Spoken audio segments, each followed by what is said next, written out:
ওর পিনিক হয়ে গেছে। বন্ধুরা, এটাই সেই হিংস্র বাঘ। আমি আশিক গ্রিলস। আমি আপনাদের দেখাবো পৃথিবীর সবচেয়ে ভয়ঙ্কর জায়গাগুলো থেকে কিভাবে চুল পাকনামি করে বেঁচে বেরিয়ে আসতে হয়। আর মাত্র 2 ঘন্টার মধ্যে অন্ধকার নেমে আসবে। লড়াই করে যাচ্ছি ভয়ঙ্কর অ্যামাজন জঙ্গলে। জঙ্গল ঝোড় ঝাপটা বন্ধুরা। মাথায় মগজের বদলে গোবর বহনকারী এক টিকটকারকে নিয়ে। এদের আবার ডলা খাওয়ার অভ্যেস আছে। গত পর্বে আপনারা দেখেছেন আমরা নদীর খুব কাছাকাছি চলে এসেছি।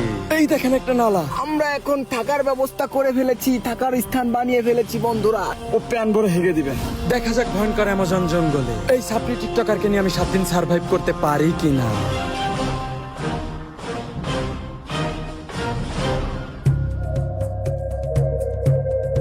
এই ভয়ানক অ্যামাজন জঙ্গল এসেছি আমি এক সাপড়ি টিকটকারকে নিয়ে। এই বুদ্ধি প্রতিবন্ধীকে নিয়ে আমি 7 দিন সার্ভাইভ করতে পারলে পাবো বাংলাদেশি টাকা 70,000 টাকা। আপনারা আগের এপিসোডে দেখতে পেয়েছেন আমরা নদীর খুব কাছাকাছি চলে এসেছি, কারণ আমরা পানির আওয়াজ শুনতে পাচ্ছি।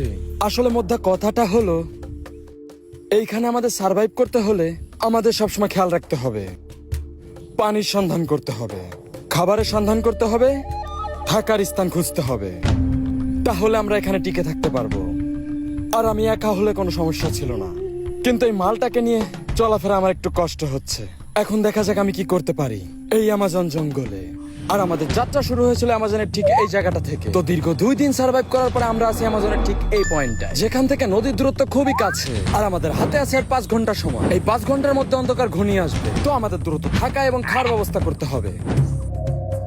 আর আমাদের হাতে সময় যেহেতু কম, এর জন্য আমরা সহজ করে একটি ক্যাম্প তৈরি করব। ক্যাম্পিং এর জন্য এই জায়গাটা খুব সুন্দর হবে। এই চারপাশে 4টা লাঠি গাড়বো, তারপর এর উপর দিয়ে আমরা ছাউনি দিয়ে দিব। মোটামুটি সাদামাটা একটা থাকার জায়গা হলে হবে, কারণ আমি তো আর আমার বউ নিয়ে থাকবো না, থাকবো একটা টিকটকারকে নিয়ে। আর এই টিকটকাররা তো আর ঘরে থাকে না, থাকে এরা তাদের স্টুডিওতে, মানে টয়লেটে। কারণ দিনে 7-8টা করে তাদের হাগার ভিডিও ছাড়া লাগে। তো আশা করি ওকে নিয়ে আমার কোনো সমস্যা হবে না। মোটামুটি ওর টয়লেটের থেকে ভালো একটি থাকার স্থান তৈরি করতে পারবো এই অ্যামাজন জঙ্গলের আইস্টেল গাছ দিয়ে।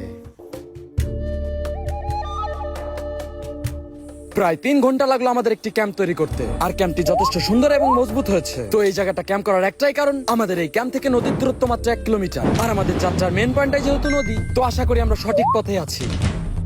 আমাদের থাকার স্থান হয়ে গেছে। খুব সুন্দর একটি ক্যাম্প বানিয়েছি। এখন আমাদের খাওয়ার ব্যবস্থা করতে হবে। আমাদের হাতে আর বেশি সময় নেই। আর মাত্র 2 ঘন্টার মধ্যে অন্ধকার নেমে আসবে। এর ভিতরে আমাদের খাওয়ার ব্যবস্থা করতে হবে। বন্ধুরা, আমরা এখন থাকার ব্যবস্থা করে ফেলেছি, থাকার স্থান বানিয়ে ফেলেছি বন্ধুরা। দেখুন, আমার টিকটক আইডিতে আমার থাকার স্থান পেয়ে যাবেন বন্ধুরা। মাথা